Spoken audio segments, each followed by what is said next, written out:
Welcome.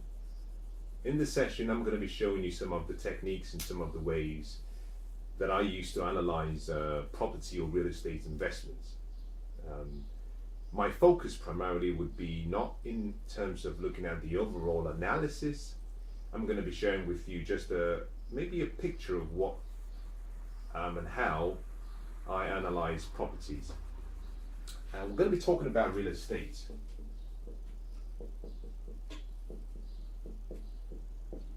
And to make this very simple, I'm not going to talk about something that is out of the reach for the average individual.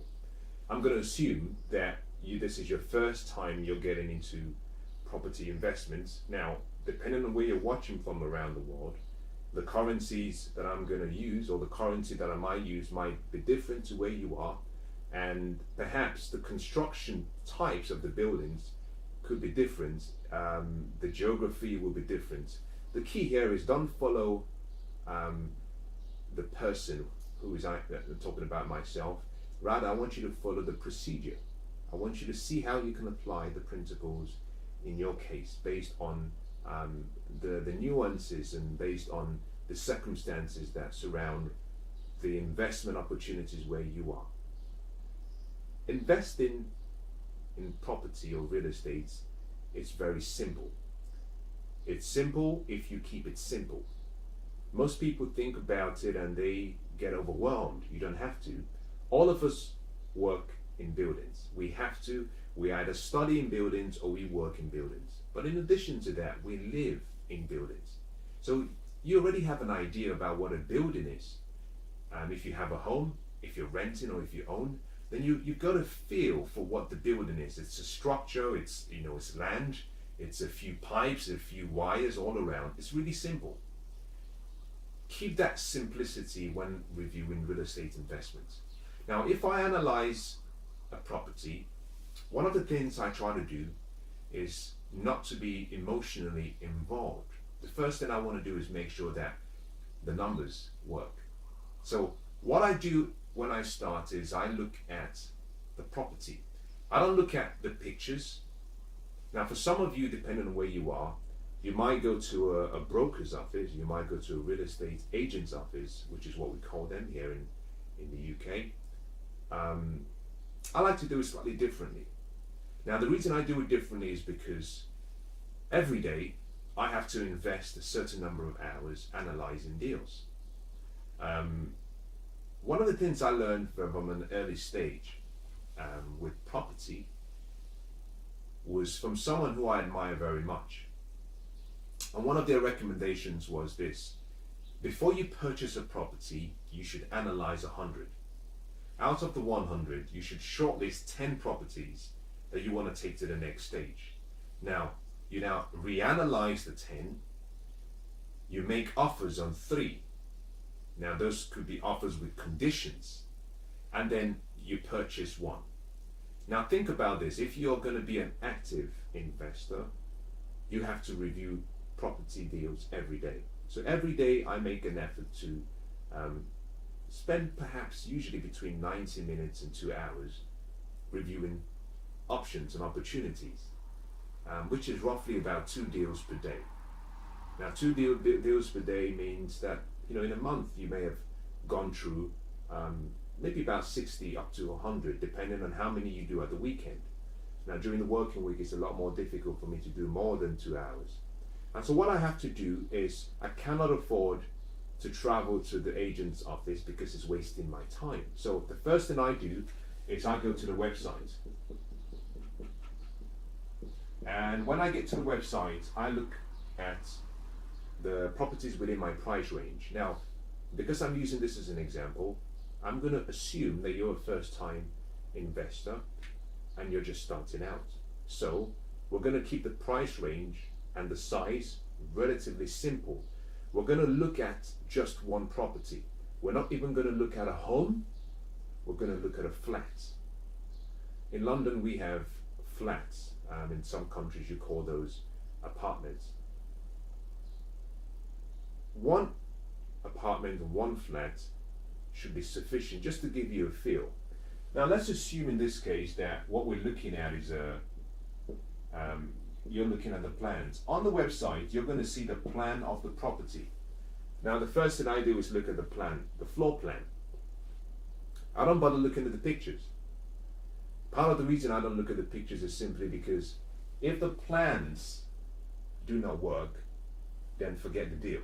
The reason I look at the plans is because I'm trying to do a due diligence. Now, there are about 5 questions I ask myself before I start any real estate assessments. Number 1,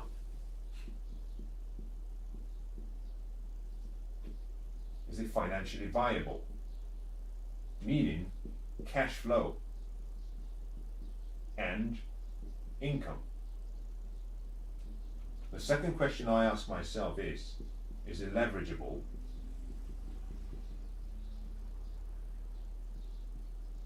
Meaning, can I use other people's OPM, we call it other people's money, OPT, other people's time, OPK, other people's knowledge, OPE, other people's experiences. This is really important because what you want to do is keep yourself free so you can keep reviewing and looking for new deals. The next question I ask myself, which is very important, and this is the reason why I look at the plans, is it expandable? Is it expandable? Number 4, what is the long-term growth potential? Now, there's so many I can go through, but let me start with this 4 because this is key. These 4 questions guide me in every transaction. So I look at the floor plans because I'm not really interested in how beautiful the property looks. Real estate is all about finance, finance, finance. Can I finance the deal? If I purchase the deal, do I make a profit? If the answer is no, you walk away from the deal because you make your profits when you buy, not when you sell.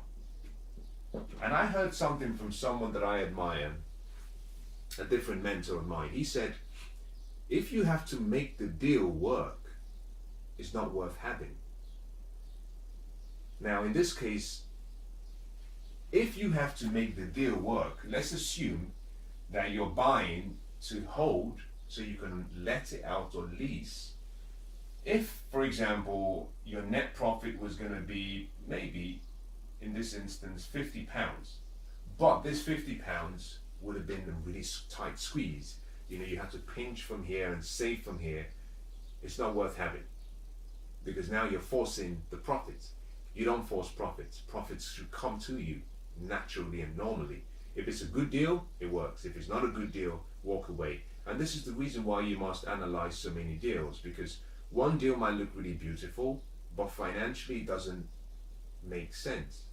The more deals you look at, the more you can see that there is always that one property that can make a difference. And from my experience, what I'll say is, before you get through looking at 100 properties, even less than 50, you will find a deal that is so good, you would be wondering where it came from. The first thing I do is just imagine this, for example, as being the property. This is the property.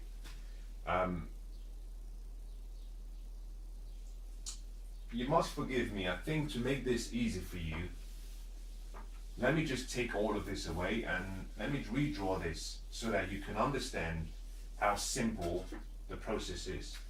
We're going to assume this as the plan. We're going to assume that this is the building itself. Let's assume this building has a ground floor, second floor, and a third floor. We will assume that you have an option. The first option is to purchase a ground floor flat or to purchase a top floor flat. Those two are my preferences. I prefer the top or the bottom.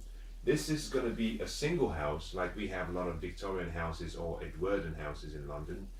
And these were originally designed as single houses, and over time they've been converted to multi-flats. So you're buying a flat in a house. Now, the first thing I try to do when I look at a deal is assuming this is the plan and assuming that the building itself occupies this much space. That's the building in plan view, and this is the garden. The first question I look at is, number one, is it expandable? Meaning, is there a possibility for me to extend the property? Now, if I was going to extend, then I would have to be buying the ground floor flat. You can very easily create an extra 30 square meters and a property. Let's assume this property is £350,000 for the flat, and it's a one-bedroom flat. By spending, in most cases, about £70,000,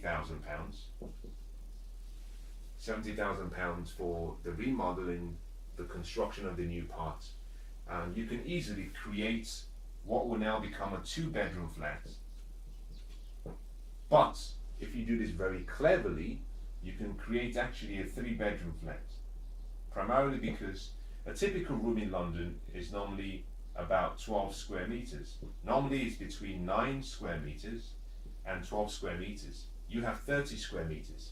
So you have two spaces. You can easily put in two rooms at 24 square meters and still have 6 square meters as your circulation space between both new habitual rooms. But let's assume it's going to be a two-bedroom flat. At a two-bedroom flat, by spending simply 70,000, this two-bedroom flat, when you revalue it, takes the value of this to about 500,000 or 550,000 pounds, depending on where you live. So can you see that just by making a very slight alteration, you've increased the value of the property? So number one, is it expandable?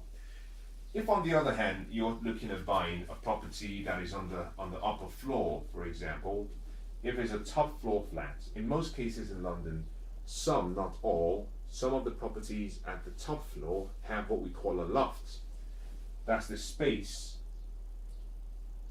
between the top floor property and the roof.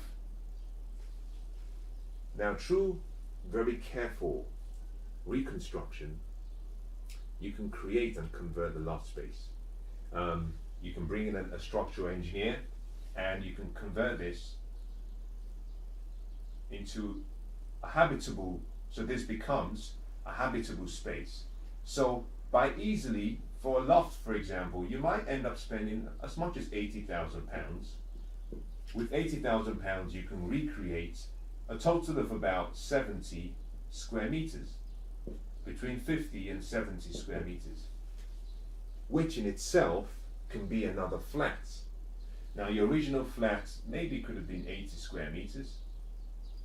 Now you've created between 50 and 70, you have a new flat. You can keep it connected to your flat, or you can choose to lease this out as a new flat, and this is a new flat, another flat.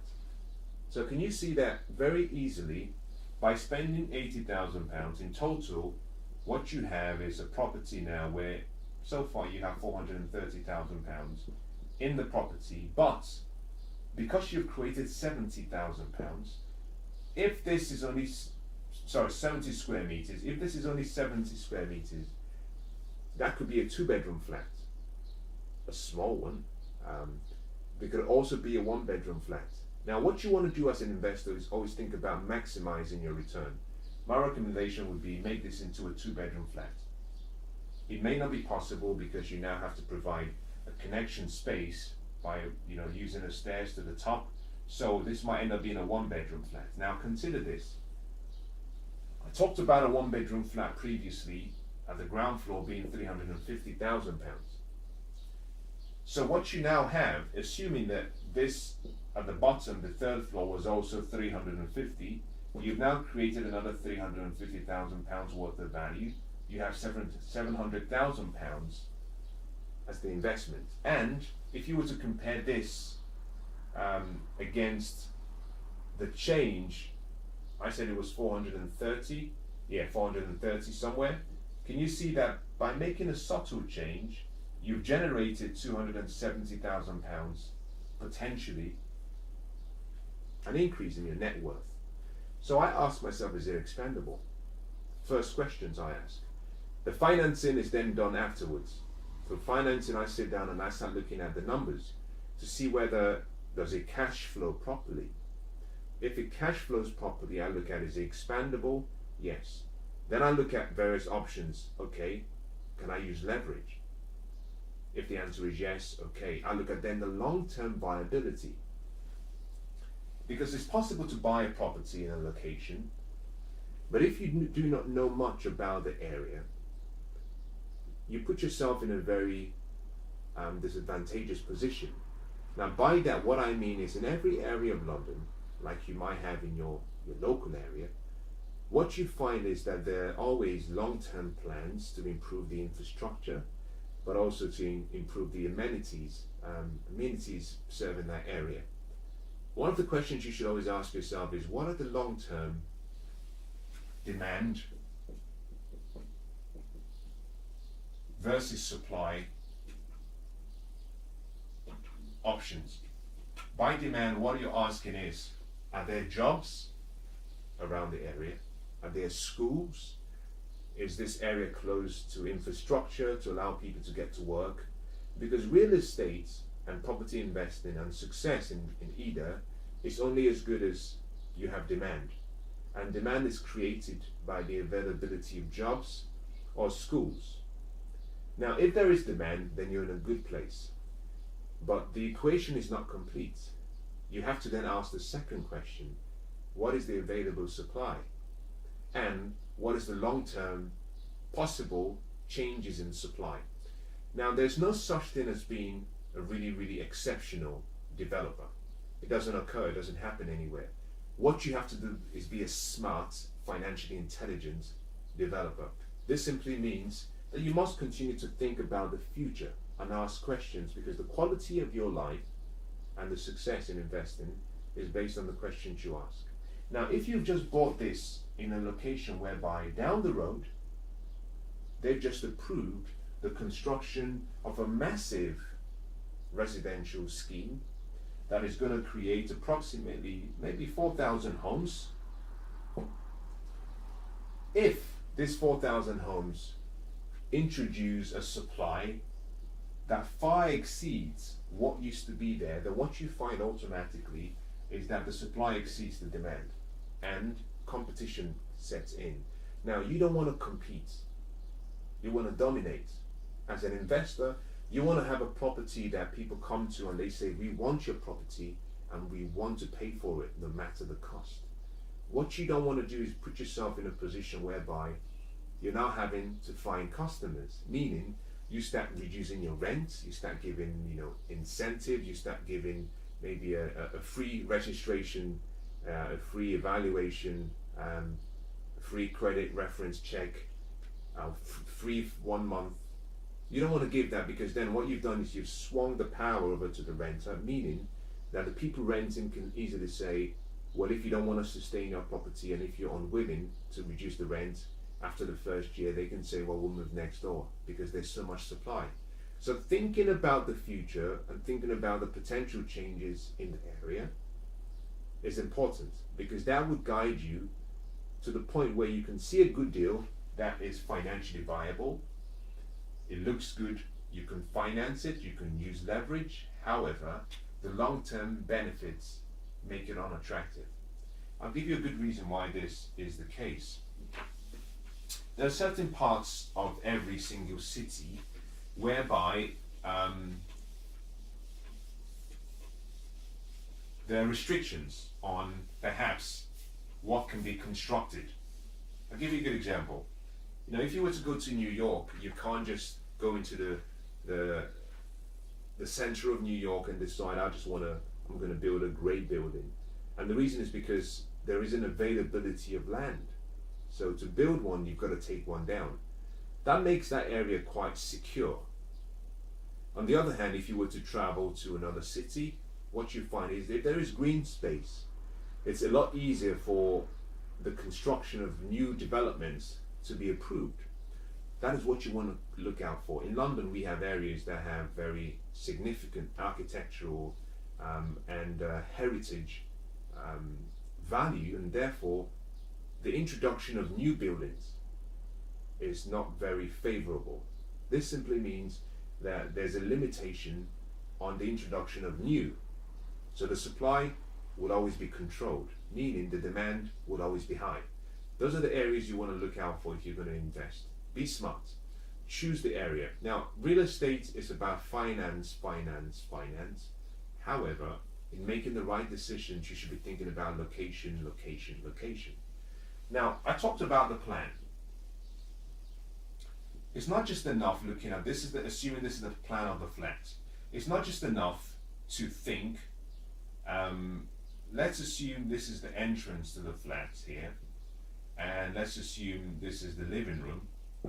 Let's assume you have I'm talking about a one-bedroom flat now. No, you know what? Let's assume this is the bedroom. Let's assume perhaps this is a kitchen, and somewhere here is a bathroom. Now you must forgive my drawing, and this is a hallway. When you look at a plan, there are a few things you want to ask yourself in looking at expandability. The first question is, with every building, there is something called a wet area. And you have a dry area. The wet areas are normally where you have a kitchen, so this is where you need plumbing, or where you have a bathroom. Now, part of the reason why it's wet is because it will require the distribution of the flow of water to that area, whether you're bringing water, clean water, or you're taking away waste water. Now imagine this, if we were to draw this again as representing the building. If the wet area here was at the back and you had dry areas at the front, if in this case you were looking to extend this loft, what you would normally find is that normally you have a waste pipe that goes all the way up to the building. This means that at the back it's a lot easier to put in another wet area.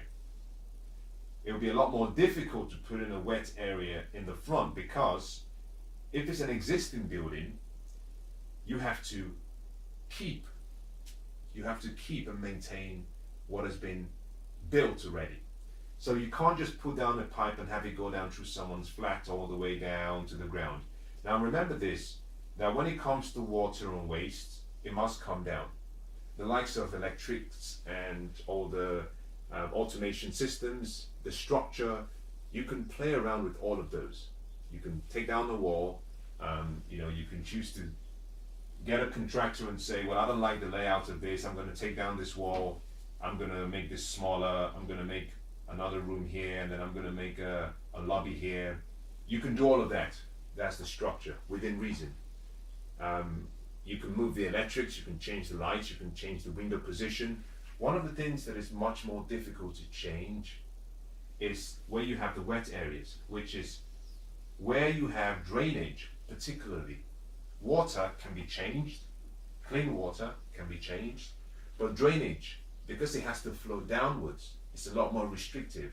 So in analyzing a deal, one of the questions you should ask yourself is this: is it expandable? Yes. But how expandable is it? Will it be easy to implement? So when I look at a floor plan, this is a good example. If I walk into and I see a property, in this case, if I saw a property that was an entire building and has maybe, in this case, 2 floors, a ground floor and a second floor, but it's a single house. The question I'm asking myself is it expandable? Now, you can buy the property and then lease it out as a single home, but you wouldn't make a lot of profit as a single home. Reason simply being, it's a big property, and the market for single family houses of that size, this, for example, could be a 4-bedroom house. The market for families that want 4 bedrooms are more restrictive. On the other hand, very quickly, if you put on your entrepreneurial hats and go thinking and start thinking creatively, what you could do is decide, I'm going to split this into two properties. Better still, in my case, I'm thinking, okay, I can convert this into a space. I can make this a 1-bedroom flat. I can keep this as a 2-bedroom flat. For example, this one is a 2-bedroom flat. However, I can extend the back, make this ground floor flat into 2-number 1-bedroom flats, for example, meaning I can also extend the one at the back to make this 2-number 1-bedroom flat if I wanted to, and I keep this as a single 1-bedroom flat. So what I have in total now is a 5-number residential property instead of a 1 single 4-bedroom house. Now this is where it gets quite interesting. Now watch the numbers now. If I kept it as a 1-bedroom single house, perhaps for 4-bedroom I may be paying, 1,800, for example, per month, depending on the area. Some places, it might go up to 2,000. This is what I was paying for my mortgage, for example. It depends on the terms. I'm just using this as a rough guide. On the other hand, if I have 5 bedrooms, I could get a 1-bedroom for 1,100. I can get the other, I have 2 1-bed here, and I have 2 1-bed. Actually, I have 5 1-bedroom flats. Can you see the difference? 6,500 would be my income against £2,000, which would have been my original mortgage. Can you see how you can start to use your imagination and look at options and look at a deal? Now, I haven't even visited the apartment or the house. You don't have to. Until the numbers work, don't waste your time going to look at a property. Do the numbers on paper. Look at the pictures that have been sent to you. Once I've done the deal, looking at the plan, I can now look at the pictures, because I find normally in most cases when you look at a picture, you get emotionally involved. Now you want to prevent all of that. Look at the numbers, look at the options. If it works, then proceed to the next stage. Now I hope that's been useful. But that's all I was going to share with you in this session. I want to wish you the best, whatever your investment path might be, in whatever decisions you make. God bless.